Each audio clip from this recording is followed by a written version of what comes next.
The Journal of the Walk, Saturday, October 8th. Yesterday, I saw the end of the world. I had been walking several days without rest when I came upon a small village of 4 or 5 buildings. Some of the streets were laid out in a strange way, some dead-ending suddenly, some continuing far off into the horizon, others going straight up into the sky. The buildings were no less strange.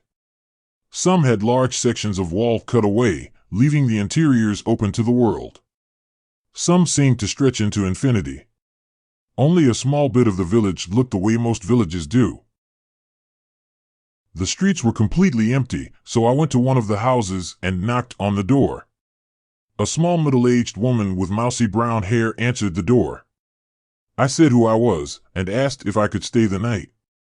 "You can come in," she said. "I was just putting on the soup." She let me in and bade me sit by the fire in the center of the house, over which sat a bubbling cauldron of stew. Also sitting were a heavy-set man looking intently at the fire, and 2 dirty-faced boys who stared at me with undisguised amazement. I asked about the village and its layout. The boys' eyes lit up. "This is the place where the God stopped building," she answered.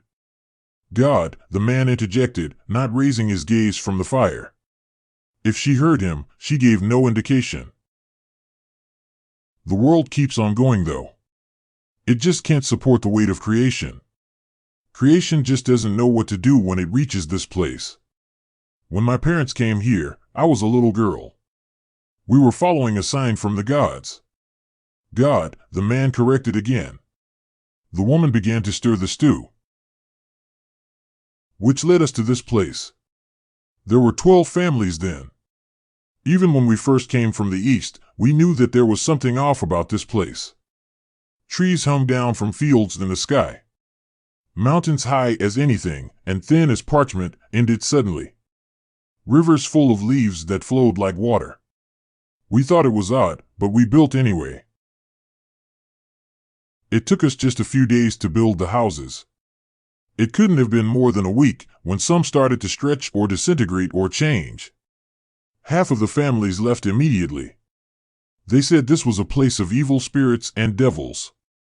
One of the families went to the west, saying that we had not gone far enough, and that to the west lay to the realm of the spirits. We never saw them again. The ones who stayed in the strange houses began to change. I can tell you about it later, but it's not something to talk about during a meal, she said, as she began to ladle the soup into bowls. The boys looked disappointed. After a few years, those of us who remained found out where the world was the world, and where it wasn't. We worked out the edges of creation, and planted the seeds of trees with red bark along the edges. Over time, the others got sick or went mad, or just gave up and died. Now we're the only ones remaining. I asked her why they didn't move somewhere else. They have not showed us the way. When the gods, God, show us the path, we shall follow it. Until the day they see fit to guide us, we wait and serve them as best we can. Amen. Amen, the man and boys repeated in unison, their heads bowed. The soup was ready then, and we all ate. The rest of the night passed quickly and without incident.